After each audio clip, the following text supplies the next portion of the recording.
So initially it started off as grooming, buying me sweets, telling me I was pretty, and then it escalated to a series of sexual assaults and gross indecency over sort of like about a year and a half, and when it ended it was with rape.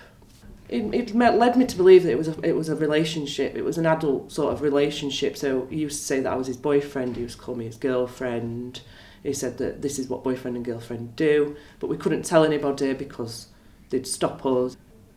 It's affected me my whole life now. I turned quite perverted for a while when I was quite young, drawing explicit images, looking at porn images, talking pervertedly towards my peers, and even started masturbating really young.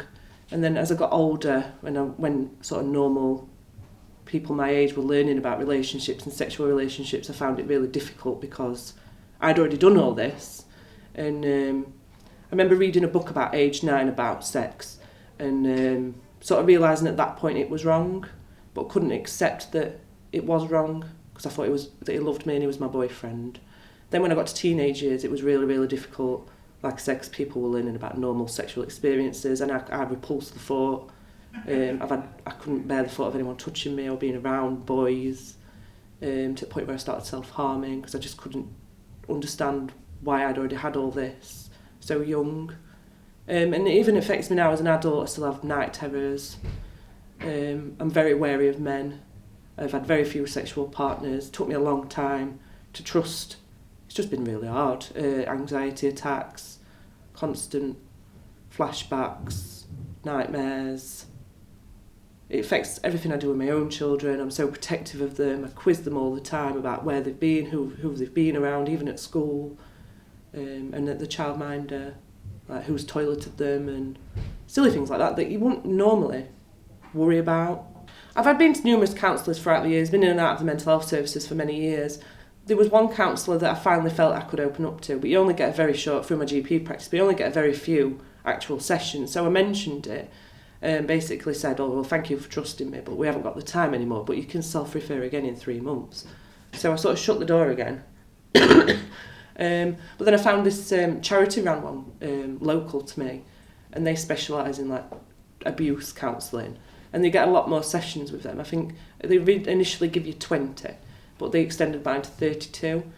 And it was there that I really started to explore it. It wasn't my fault that, a child of that age couldn't have possibly, been in a full-blown adult sexual relationship. And that's when the penny really dropped.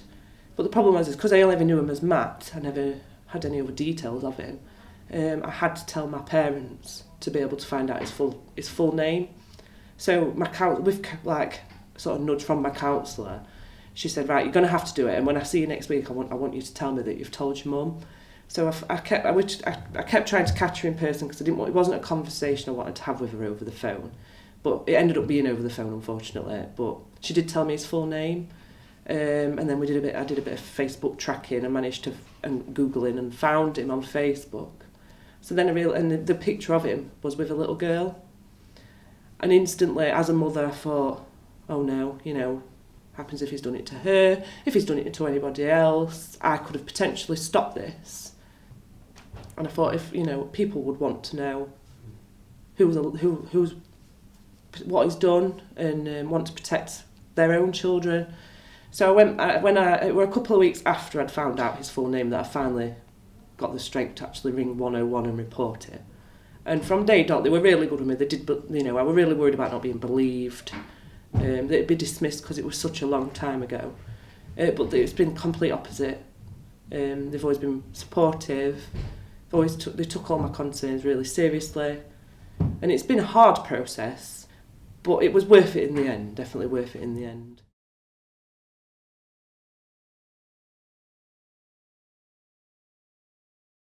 Just do it, bite the bullet, do it, because that itself, finally telling my mum, was a massive relief, because it's something I've carried on my own apart from a school friend for many, many years.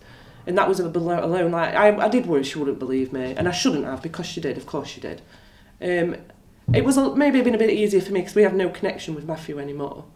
But if people need to know, You just need to bite the bullet and do it, because you don't want to live the rest of your life thinking, what if? And if you found out I did it to somebody else, even though you're not the guilty party, you can't help but feel potentially guilty. So you just got to bite the bullet and do it, definitely.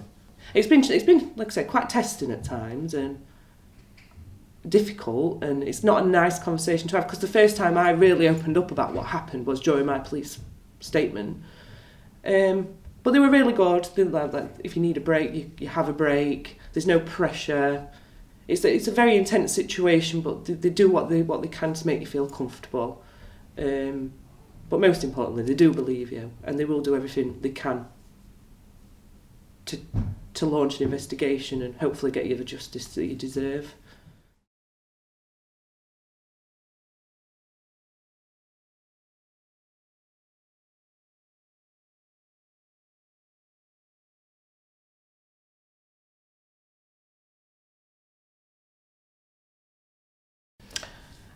The force themselves are obviously very busy. If you email them or you ring them, they will always get back to you, but obviously they've got a job to do. Yeah, they need to be seen to be being fair, doing a fair investigation on both sides, which can be quite difficult. However, you want it to be done properly. So you've got to set that aside, that they are doing their job. So, but as much as they're there for you and they'll talk to you, they're not counsellors, the police officers, so they're effectively doing their job. I did hear about an external service that my friend used, and that's called Independent Sexual Violence Advisors, or ISVAs for short. And you can self-refer to them, and you can self-refer to them before you've even reported it. And their theory is that they'll support you from report to court. And so I did it, and initially I had a different ISVA, and although she was a lovely woman, we didn't get on very well. So I asked for a new one, and I got the one that I've currently got. And she's been absolutely amazing from day dot. She was there next to me in the courtroom. She was there with me throughout the whole process. I really couldn't have done it without her. I'll be eternally grateful to her. But yeah, she's even there to give you a cuddle after you've come out of court, tell you how well you've done. So I would definitely recommend the ISVA service.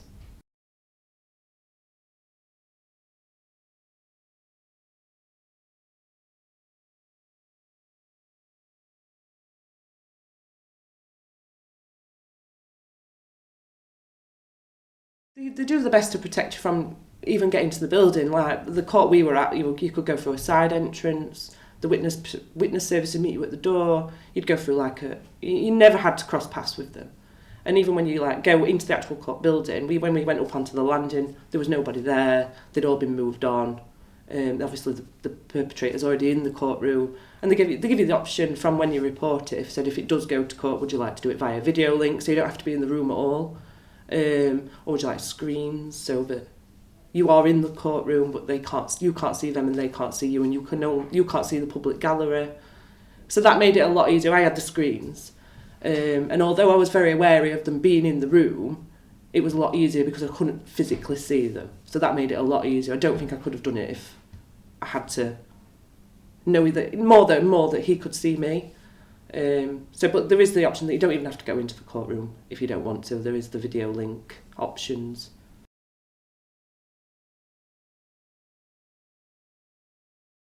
I was in my doctor's waiting room with my children, and I wanted to scream as loud as I could, but obviously it wasn't quite in the place. But it just felt a bit surreal. It felt like the battles that I've had for all those years had come to an end, and it had been obviously in my favour. It was a unanimous verdict as well. So it was a wonderful feeling to think that 12 people obviously had managed to find him guilty of the things he'd done to me. It was a massive relief, and I slept the best I'd ever slept in years that night. It was really a surreal feeling. It's still not quite sank in now. I went back into work with a massive smile on my face, and everyone was like, "Oh, you're like a new woman." It was a really wonderful moment to finally have after all these years. I'm hoping once sentencing's done and I know exactly how long he's looking at and what will be expected for him for the rest of his life, that I can shut this door and hopefully finally move on, get my life back together. It's stolen enough now. It's time to have my life back.